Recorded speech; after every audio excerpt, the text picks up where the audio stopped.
Bom dia, igreja. Bom dia. Bom dia, família. Bom dia, meu bem. Bom dia a você que está aí nos assistindo nesse momento. Que Deus possa te abençoar, que esse dia seja um dia de vitória ao lado do Senhor. Amém. Bom dia, família daqui. Bom dia. Bom dia, família daqui. E bom dia, família de lá, que está do outro lado. Que Deus seja louvado, porque você faz parte da nossa família, não é mesmo, bem? Faz parte, né? Já acompanha o canal, acompanha os vídeos todos os dias. Você faz parte dessa grande família. E que essa família vai continuar onde? No céu. No céu, na eternidade. Vai crescer cada dia mais e mais aqui. Isso, nós lá vamos no céu vai reunir. crescer bem mais. Exatamente, vai ser bem maior, né? A gente conhece um pedacinho só da nossa família aqui. Mas na eternidade nós vamos conhecê-la como ela realmente é, espalhada por todo mundo, né? Como Deus assim fez. Vamos orar então? Vamos dobrar nossos joelhos, vamos orar? Amado Deus, nosso Pai Todo-Poderoso, muito obrigado, Senhor, por nos conceder o privilégio de estarmos na Tua presença. Nos dá também a vida, Senhor. Essa vem de Ti. E nós te agradecemos. Agradecemos por aqueles também que estão partilhando conosco desse momento de meditação, de estudo da Tua Palavra. Que todas as famílias sejam abençoadas e que possam eles se preparar para se encontrar com o nosso Salvador. Amém. Dirige a nossa vida no dia de hoje, entregamos tudo em Tuas mãos, em nome de Jesus. Amém. Amém. Então vamos louvar a Deus neste momento, o hino de número 5, Supremo Criador.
Amém. Louvado seja Deus. Que Deus nos ajude a sermos sempre fiéis a Ele. Possamos estar sempre unidos, né? A esse Deus nosso maravilhoso. Amém. É o momento de nós agora guardarmos um pedacinho da palavra de Deus no nosso coração. Então eu te convido para pegar a sua Bíblia nesse momento e decorar aqui junto conosco Lucas 12, do 3 ao 7. Conta para nós, bem. 1, 2, 3. Lucas 12, do 3 ao 7. Porquanto tudo que em trevas dissestes, à luz será ouvido, e o que falastes ao ouvido no gabinete, sobre os telhados será apregoado. E digo-vos, amigos meus, não temais os que matam o corpo, e depois não tem mais que fazer. Mas eu vos mostrarei a quem deveis temer. Temei aquele que, depois de matar, tem poder para lançar no inferno. Sim, vos digo, a esse temei. Não se vendem 5 passarinhos por 2 ceitis? E nenhum deles está esquecido diante de Deus. E até os cabelos da vossa cabeça estão todos contados. Não temais, pois, mais valeis vós do que muitos passarinhos. Lucas 12, do 3 ao 7. Lucas 12, do 3 ao 7. Porquanto tudo que em trevas dissestes, à luz será ouvido.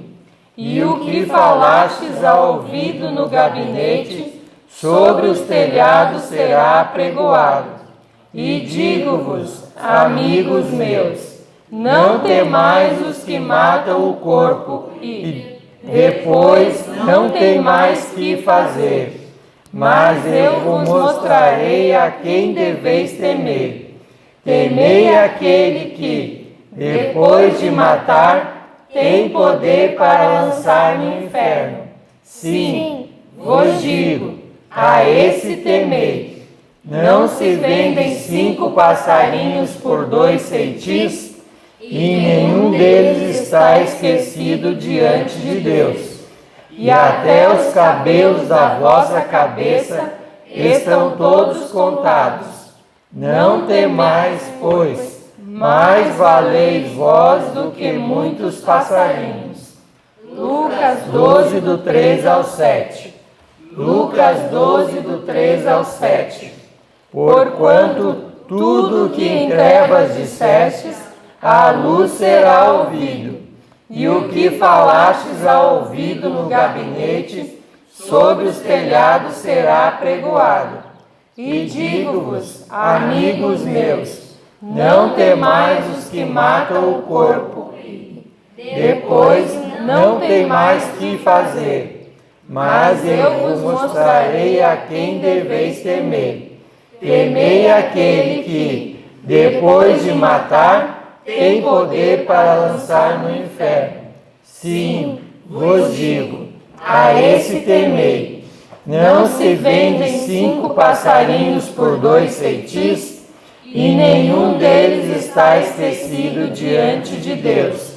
E até os cabelos da vossa cabeça estão todos contados. Não temais, pois, mais valeis vós do que muitos passarinhos. Lucas 12, do 3 ao 7. Amém. Louvado seja Deus.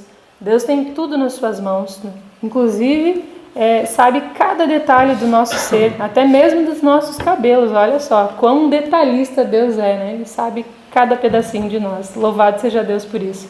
Que você possa ficar na presença de Deus nesse dia e que Ele permaneça ao seu lado, ajudando no estudo da palavra nesta manhã, não é mesmo?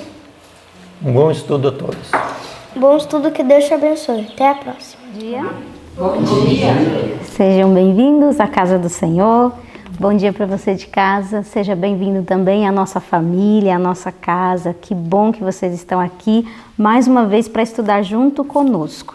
E hoje o assunto é um assunto muito atual. É um assunto que é a base da nossa vida, da nossa igreja, da nossa pregação. Nós vamos falar um pouquinho sobre os sinais da volta de Jesus.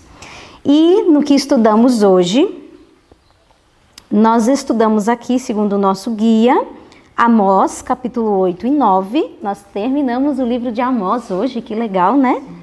E estudamos também Mateus, capítulo 24 e Marcos, capítulo 13, que tratam do mesmo assunto, tá certo? E falando então um pouquinho sobre Amós, aqui no capítulo 8, aqui logo nos primeiros versículos deste capítulo, Deus mostra uma visão para Amós. Qual era a visão? Um cesto com o quê? Frutas de verão. O que significaria isso? Do que se tratava aquela visão? Amós estava vendo aquilo e Deus perguntou, o que você vê, Amós? Ele respondeu, ó Senhor, eu estou vendo aí um cesto de frutos de verão. Então o Senhor diz o que para ele? Amós, chegou o fim para o meu povo. Amós, assim como esse fruto, esse cesto de fruto de verão está amadurecido, o meu povo também está maduro para o juízo, está maduro para a destruição. E eu imagino o coração de Amós se contorcendo por conta disso, porque Jesus disse assim para ele. E no verso 3 o Senhor diz para Amós que até os cânticos do templo naquele dia seriam como o quê? Como gemidos, como uivos. E tudo isso por conta de quê? Qual era a situação do povo de Israel? Nós já estamos estudando há um bom tempo qual era a maneira que o povo de Israel vivia, mesmo tendo a luz do Senhor. E aqui nesse capítulo trouxe também algumas outras ações do povo de Israel que para Deus contorcia o seu coração, magoava muito o seu coração. O verso 5, o verso 6, o verso 7 vem falando sobre a maneira como eles tratavam uns aos outros. Diz que eles compravam os pobres por dinheiro e vendiam o necessitado por um par de sandálias. Imagina que situação. Havia balanças enganosas e eles ficavam assim ansiosos para que se acabasse o sábado, para que eles pudessem então praticar os seus atos de injustiça. A maneira como o povo de Israel estava vivendo era uma maneira distante do Senhor. Isso não é novidade para a gente, não é isso? Mas é que a nação de Israel nos mostra uma das lições que fica muito impressiva na história de Israel, é que não há desculpa para o pecado. Não há desculpa para o pecado. E Deus terá um dia de acerto de contas. Deus terá um dia de acerto de contas. A coisa que mais me impressionou aqui no capítulo 8 foram os versos 11 e 12. Porque isso tornará a acontecer no nosso tempo. Aconteceu lá para o povo de Israel e tornará a acontecer um pouquinho antes da volta de Jesus. Diz que, eis que vem dias, diz o Senhor Deus, em que enviarei fome sobre a terra, mas não é fome de pão, nem de sede de água, mas de ouvir as palavras do Senhor. Andarão de mar a mar e do norte até o oriente, correrão por toda parte, procurando a palavra do Senhor e não acharão. Eu acredito que essa é a pior disciplina que Deus poderia dar ao seu povo, o silêncio. Vocês não terão mais a minha palavra, vocês não ouvirão mais a minha voz, eu me calarei. Como deve ser angustiante. Como deve ser angustiante sentir isso. E o povo de Israel passou. E nós também veremos isso acontecer um pouquinho antes da volta de Jesus.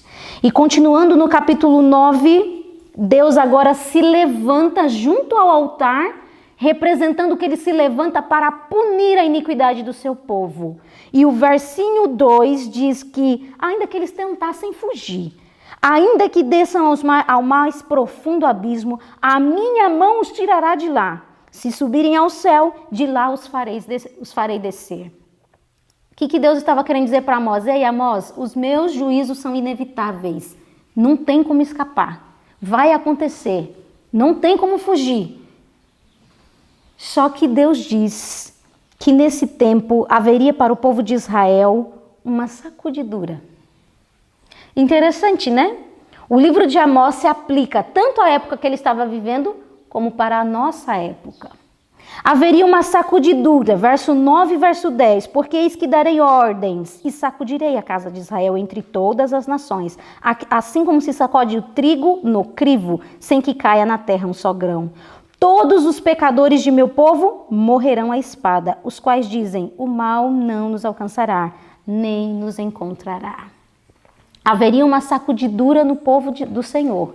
E aqueles que fossem fiéis e permanecessem ao lado do Senhor, em obediência à sua verdade, o que aconteceria para eles? Verso 14 e verso 15, eu mudaria a sorte deles. Eu mudarei a sorte deles, a sorte do meu povo. Reedificarei as cidades assoladas e nelas habitarei. Plantarão vinhas e beberão do seu vinho. Havia uma promessa de restauração para aqueles que permanecessem fiéis em meio à sacudidura que Deus estava a fazer no seu povo. A história de Amós se encaixa perfeitamente com a nossa história, com o que nós estamos vivendo agora. As aflições, as dificuldades que virão serão como sacudidura no meio do povo do Senhor. E aqueles que forem fiéis e permanecerem buscando ao Senhor, receberá essa promessa de restauração. Quando eu comecei a ler o capítulo 8 e o capítulo 9, eu fiquei pensando assim, com uma angústia no coração. Eu falei, meu Deus, que forma triste terminar um livro. Mas eu não tinha terminado até os versos 14 e 15. E quando eu terminei de ler o verso 14 e 15, eu pensei, poxa, Deus terminou o livro de Amós como um Deus vitorioso. E ainda que a maldade seja terrível, ainda que há muita corrupção, ainda que a crueldade esteja aumentando, eu quero dizer a vocês que eu tenho um povo fiel. E desse povo eu farei uma grande nação. Deus termina o livro como vitorioso. E eu quero participar dessa vitória. Vocês querem? Sim. Eu também quero participar dessa vitória. O livro de Amós traz um dia de juízo. O dia do Senhor se compara a isso. Um dia de juízo. E nós estamos estudando a história de Jesus. E na história de Jesus, nós estamos percebendo que o povo de Israel estava sendo encaminhado também para o dia do Senhor. Um dia de juízo. Eles também estavam ficando maduros para a destruição. Nós estudamos em estudos anteriores que Jesus foi ao templo pela última vez e lá ele purificou o templo, lá ele discutiu com os fariseus e saduceus e lá ele saiu como vencedor desse debate. Mas quando Jesus se retira do templo, diz que ele se retira de forma lenta e dolorosa. Porque essa seria a última vez que ele pisaria os seus pés ali. E ele saiu de lá dizendo assim, ei, eis que a sua casa ficará deserta. E aquilo ficou reverberando na cabeça dos fariseus, dos saduceus, dos discípulos, e eles ficaram assustados, ficaram pensando, que maldição é essa que está vindo para cima de nós? Eles ficaram preocupados, angustiados. E aí, quando eles estão saindo do templo, eis que um discípulo olha para Jesus e diz assim, olha só, Senhor, que construções, que templo tão belo, tão lindo. Jesus olha com um olhar de tristeza e diz, mas aqui não ficará pedra sobre pedra. Eles ficaram assustados com isso. E quando eles estavam de forma reservada com Jesus, lá no Monte das Oliveiras, de frente ao templo, eis que um discípulo fez a seguinte pergunta para Jesus. Mateus 24, verso 3. No Monte das Oliveiras, achava-se Jesus assentado. Quando se aproximaram dele os discípulos em particular e lhe pediram, dize-nos quando sucederão estas coisas e que sinal haverá da tua vinda e da consumação dos séculos? Olha que pergunta interessante, né? Senhor, como é que vai ser isso, o final dos tempos? Porque para eles a destruição do templo seria o final do mundo, o final dos tempos, né? Seria o fim do mundo. E aí Jesus fala, calma, eu vou explicar para vocês o que significa isso. Só que de maneira muito misericordiosa, Deus, ao revelar a destruição de Jerusalém, ele mescla dois acontecimentos. A destruição de Jerusalém e a volta de Jesus. Por pura misericórdia, Maria. Consegue entender isso? Quantas coisas o Senhor Deus tem nos poupado por pura misericórdia. E aí ele começa a dar a descrição para os discípulos de como seria esse acontecimento. Versinho 4 em diante vem falando que muitos surgiriam no nome de Cristo, muitos seriam enganados, eles iriam ouvir falar de guerras, rumores de guerras, iriam se levantar nação contra nação, fome, terremoto, muita coisa, vários sinais. Sinais no mundo social, sinais na natureza, sinais no mundo religioso que estaria completamente corrompido. E essas profecias que Jesus se referiu aconteceu um pouco antes da destruição, no ano 70 de Jerusalém, da destruição de Jerusalém. Mas esses sinais também estão acontecendo quando? Hoje. Se você pegar o Desejado de Todas as Nações, o capítulo 69, diz que tudo que Jesus falou ali aos discípulos fica como lição para aqueles que vivem nas últimas cenas da história terrestre. E aí, se nós fizermos uma análise do que já aconteceu, vamos pensar. Jesus disse, viram muitos em meu nome, dizendo que são o Messias. Isso aconteceu na época. Diz que um pouquinho depois da morte de Jesus, até a destruição de Jerusalém, o que aconteceu? Muitos apareceram se denominando o Messias. E Jesus disse, olha, vai aparecer muitos falsos cristos, falsos profetas, mas não vos engane. Não se engane. Tem acontecido isso nos nossos dias hoje? Sim. Tem aparecido falsos profetas. O mundo religioso se corrompeu. Você liga a sua TV e vê cenas que você fala, meu Senhor, como é que isso está acontecendo no meio de crentes? Realmente, isso é um sinal de que Jesus está voltando. A ponto de que a palavra de Deus diz que o amor de muitos ia acontecer o quê? Se esfriar. Aí você pensa, mas lá no mundo já se esfriou há muito tempo. Aonde é que está se esfriando? Dentro do...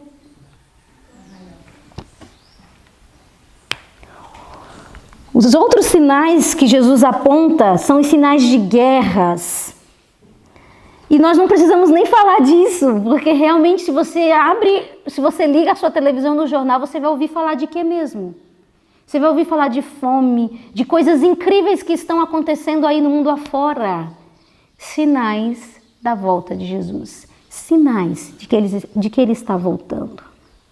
E alguns pontos ainda estão para acontecer, que para nós ainda não aconteceram. Estão acontecendo em alguns pontos do mundo, mas acontecerá de forma global. Versinho 9, então sereis atribulados e vos matarão, sereis odiados de todas as nações por causa do meu nome. Nós ainda não experimentamos isso. Nenhum de nós que estamos aqui experimentou ainda isso. Isso ainda ocorrerá para nós. Verso 10, nesse tempo muitos hão de se escandalizar, trair e odiar uns aos outros. Levantar-se-ão muitos falsos profetas e enganarão a muitos. E por se multiplicar a iniquidade, o amor se esfriará de quase todos. Mas o verso 13 diz assim, aquele porém que perseverar até o fim, esse será salvo. Aquele que perseverar fazendo certo. Aquele que perseverar em obediência à verdade, aquele que perseverar em buscar a Deus, em orar, em clamar e ler a palavra, esse que perseverar até o fim, esse será salvo. Que sejamos nós esses que irão perseverar. E aqui Jesus vem trazendo várias orientações. Ele fala, ai das que estiverem grávidas naquele dia, ai daquelas que estiverem amamentando. E ele faz uma orientação, verso 20. Olha que interessante. Ele diz que era para orar por uma determinada situação. Orai para que a vossa fuga não se dê no inverno e nem no sábado. Interessante, né? Porque muitos pregam por aí que os apóstolos, após a morte de Jesus, guardavam que dia? O domingo, porque Jesus havia ressuscitado nesse dia. Mas Jesus dá uma orientação para eles, quando acontecer a perseguição, quando acontecer a destruição de Jerusalém, ore para que não se dê no sábado. Quantos anos mesmo depois? 40 anos. Isso significa que o sábado ainda era guardado ou não? Sim, o sábado ainda era guardado e o Senhor Deus teve toda a sabedoria de dar essa orientação para o seu povo. E aí vem trazendo todos os relatos de como seria a volta de Jesus. Ele diz assim, versinho 23. Se alguém vos disser, eis aqui o Cristo, ou ele ali no deserto, ou dentro da sua casa, lá não sei aonde, ele fala, não saiais. Não saiais, porque como é que será a volta de Cristo mesmo? Verso 27. Como ladrão. Ei, Sara. Porque assim como o relâmpago sai do Oriente e se mostra até no Ocidente, assim há de ser a vinda do Filho do Homem.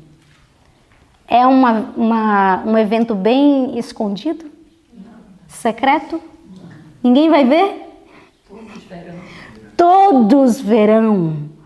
Todos verão, verso 30, então aparecerá no céu o sinal do Filho do Homem. Todos os povos da terra se lamentarão e verão o Filho do Homem vindo sobre as nuvens do céu com poder e muita glória. E ele enviará os seus anjos com grande clangor de trombeta, os quais reunirão os seus escolhidos do quatro ventos, de uma a outra extremidade dos céus. Será como um relâmpago, todos contemplarão a volta de Jesus. E muitas pessoas, não sei se você aí de casa já ouviu isso, muitas pessoas dizem assim, não, a parábola que Jesus apresenta aí no capítulo 24 diz que Deus fará um arrebatamento secreto. Já ouviram falar disso? Porque um será tomado e outro será deixado. É a parábola que Jesus mostra um pouquinho mais para frente. Ele fala, olha, cuideis, porque no dia em que for acontecer isso que eu estou dizendo a vocês, será como no dia de Noé. As pessoas estarão completamente desapercebidas. Como é que estava a época de Noé? Comiam, bebiam, se davam em casamento, mas foi uma época, irmã Maria, de muita impiedade, de muita violência. Eles eram muito violentos, ímpios demais, cruéis. E a gente olha para a nossa época e vê o que mesmo? Mesma coisa, nem Rebeca diz, a mesma coisa. E aí Jesus fala, ó, será como nos dias de Noé. Aí o verso 40 diz assim, ó, então 2 estarão no campo, um será tomado e deixado o outro. 2 estarão trabalhando no moinho, uma será tomada e deixada a outra. Porquanto vigiai, porque não sabeis em que dia vem o vosso Senhor. Aí muitas pessoas pegam esse tipo de texto e dizem assim, será um arrebatamento secreto. Deus vai levar uns e vai deixar outros. Será que a Bíblia tem explicação para isso? Como é que será essa situação? 2 perguntas nós precisamos fazer para esse tipo de situação que é apresentado aqui. Primeiro, o que é tomado? É tomado em secreto ou é tomado de forma bem visível? Se você vê o verso 31, diz que os anjos farão esse trabalho de levar os escolhidos de Deus. Mas isso será de forma secreta, com grande clangor de trombetas, do qual reunirão dos 4 ventos da terra, 4 cantos da terra? Não, será a todo olho. Aqueles que forem salvos no Senhor serão tomados visivelmente diante dos olhos de todo mundo. Não será secreto. E a segunda coisa que nós devemos pensar é, os que são deixados, qual é a situação dos que são deixados? Na volta de Jesus, se você vê lá em 2 Tessalonicenses, capítulo 2, verso 8, diz que o resplendor da glória de Jesus irá destruir os ímpios. Não sei se você já leu o texto de Apocalipse que diz assim, ó, que os ímpios gritarão, que caiam sobre nós as rochas, que caiam sobre nós as montanhas, para que nos esconda da face daquele Deus. Os que ficarem, que não forem tomados, serão destruídos pela glória, pelo resplendor de Jesus. Então, o que Jesus estava querendo ensinar nessa parábola? Alguns serão salvos, outros estarão perdidos. Mas a minha orientação para você é o quê? Portanto, vigiai, porque não sabeis em que dia vem o vosso Senhor. O estudo de hoje é um apelo para o meu e o seu coração. Ei, extrema vigilância, porque você não sabe o dia e nem a hora. Mas existem sinais que mostram que eu estou muito perto de voltar. Muito perto de voltar. E quanto discernimento nós precisamos ter para observar todas essas coisas e não estarmos adormecidos? Quanto discernimento precisamos ter? Porque os cristãos da época de Jesus, da destruição de Jerusalém, eles ficaram alertas quanto aos sinais que Jesus deu e nenhum deles pereceu na destruição. Porque eles estavam alerta, vigiando a cada sinal que Jesus tinha dado. E quando foi dado o sinal para que eles fugissem, eles, pumba, fugiram. E nenhum deles morreu. Nós também precisamos estar alerta quanto aos sinais que Jesus tem nos dado, para que não estejamos dormindo no momento que deveríamos estar mais alerta. E quando nós vamos aqui para o desejado de todas as nações, no capítulo 69, o Monte das Oliveiras, traz-nos uma informação muito importante sobre o último sinal que será dado antes da volta de Jesus. Qual é o último sinal? A pregação do Evangelho por toda a terra. O que não é muito difícil para a nossa época hoje, não é isso? Isso é muito fácil. E aqui no parágrafo que começa assim, ó, na profecia da destruição de Jerusalém, lá no final desse parágrafo, disse assim, ó, dando o evangelho ao mundo, está em nosso poder apressar a volta de nosso Senhor. No poder de quem? Nas nossas mãos.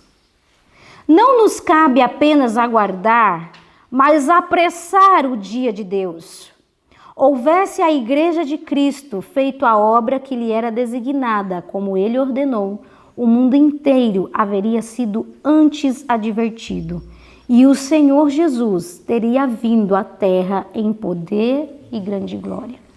Como você se sente ao ouvir esse tipo de situação? O que vai no seu coração? O que vem na sua alma quando você entende que por nossa responsabilidade ainda Jesus não voltou?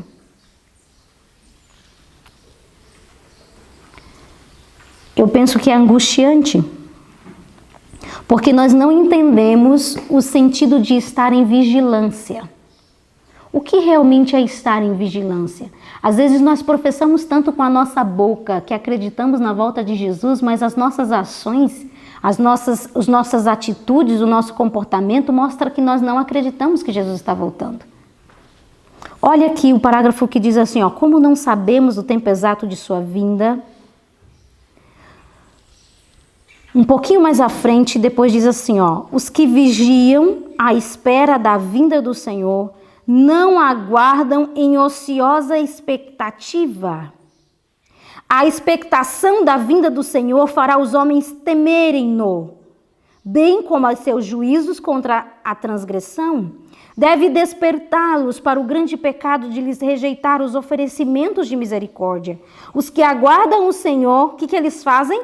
Purificam a alma pela obediência da verdade. Com a vigilante espera, combinam ativo serviço. Como sabem que o Senhor está à portas, seu zelo é avivado para cooperar com as forças divinas para a salvação de almas. Estes são os sábios e fiéis servos que dão o sustento ao seu tempo, à casa do Senhor. Estão declarando a verdade, especialmente aplicável a este tempo. Como Enoque, Noé, Abraão e Moisés, cada um declarou a verdade para seu tempo. Assim hão de ser os servos de Cristo, agora a dar a especial advertência para a sua geração.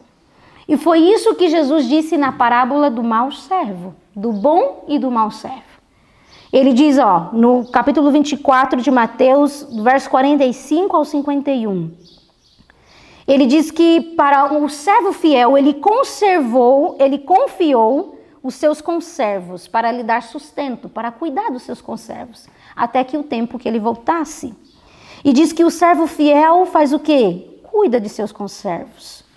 Aqui no verso 45 ao 51 diz assim, ó, quem é, pois, o servo fiel e prudente a quem o Senhor confiou os seus conservos para dar-lhes o sustento a seu tempo?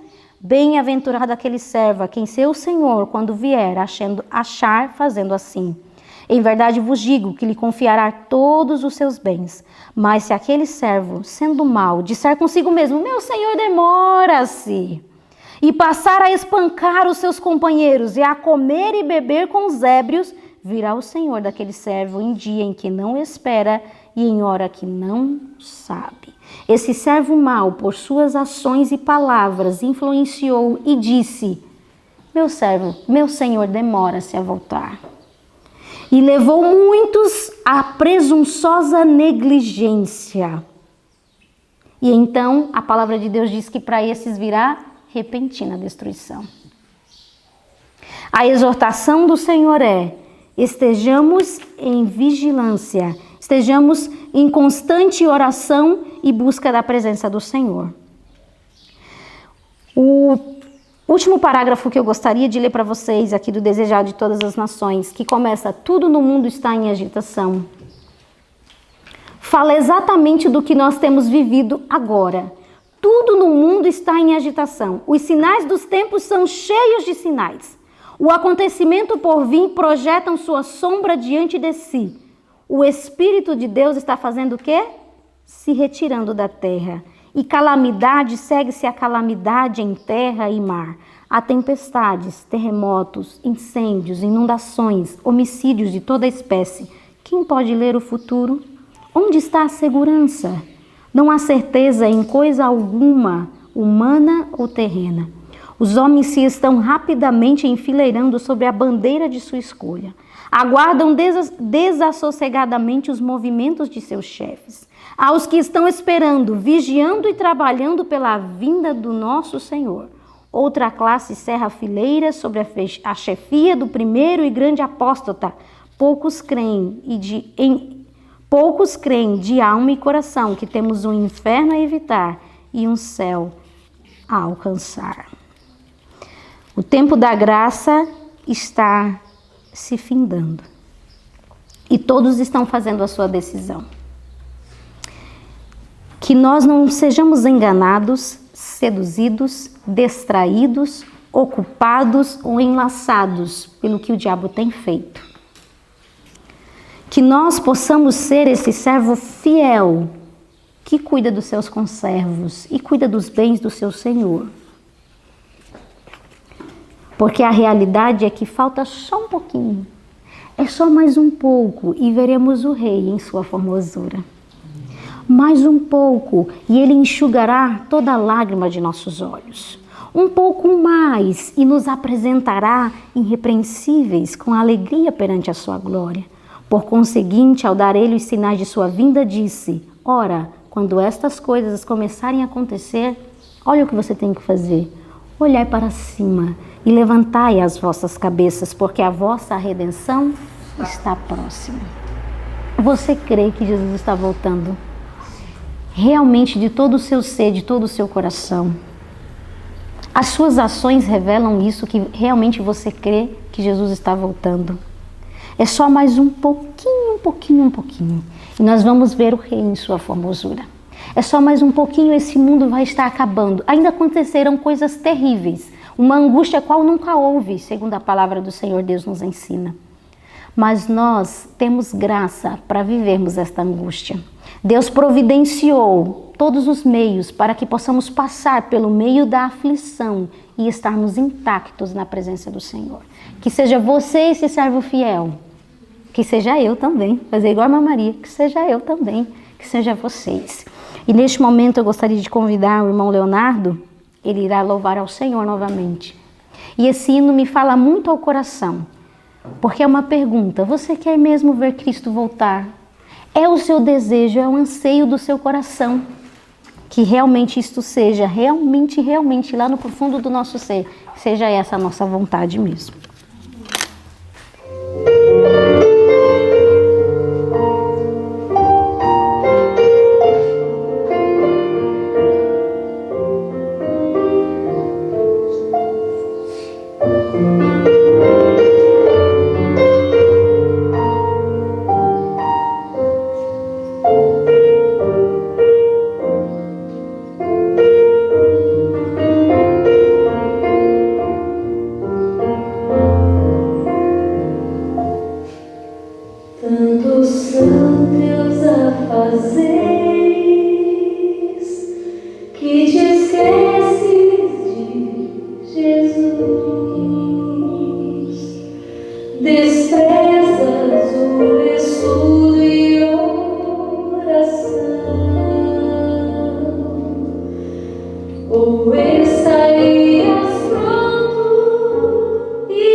Se tu hoje te encontrasses com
Jesus viesse hoje, qual seria o teu sentir?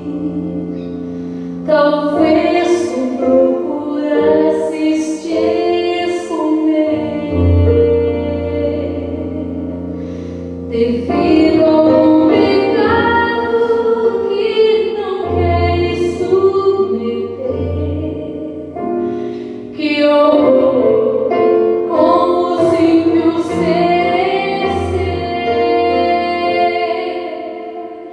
É real teu desejo de vê-lo voltar.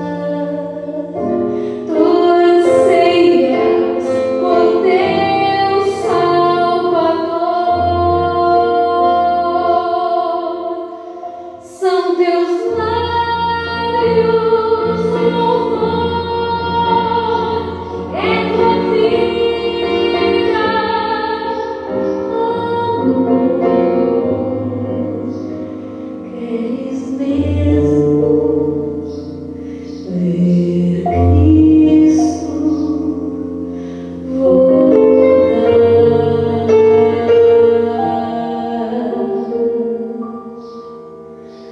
Queres mesmo ver Cristo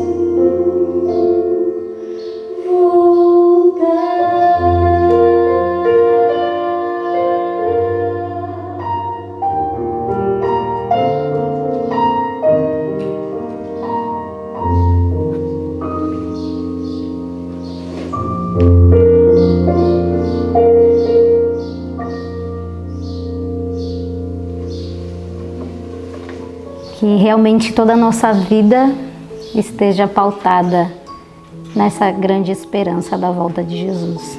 Vamos orar? Amado Deus e nosso Pai, que alegria, Senhor, é poder ouvir falar da Tua volta. Essa é a nossa maior esperança, Senhor, de que um dia esse mundo mal vai acabar, que toda esse sofrimento, Senhor Deus, um dia terá fim e então nós poderemos contemplar o Rei em sua formosura.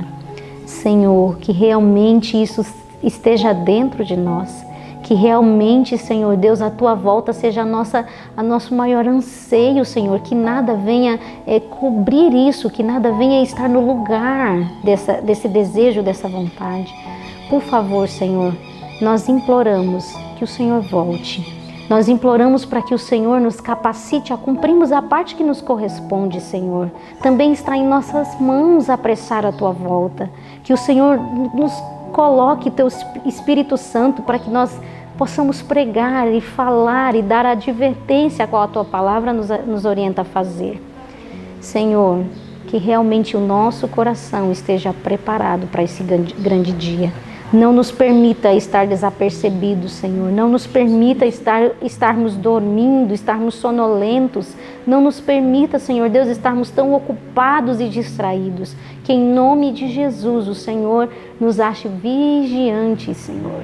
Que realmente nós estejamos vigiando, esperando, alertas à Tua volta. Coloca esse sentimento, coloca isso dentro do nosso coração, Senhor. E assim, naquele grande dia, possamos estar felizes por reencontrar o nosso Pai. Nos colocamos em Tuas mãos, pedindo a Tua bênção para o dia de hoje, em nome de Jesus. Amém. Então vamos dar tchau pro pessoal de casa, né, Léo? É. Até amanhã. Deus abençoe Até você. amanhã.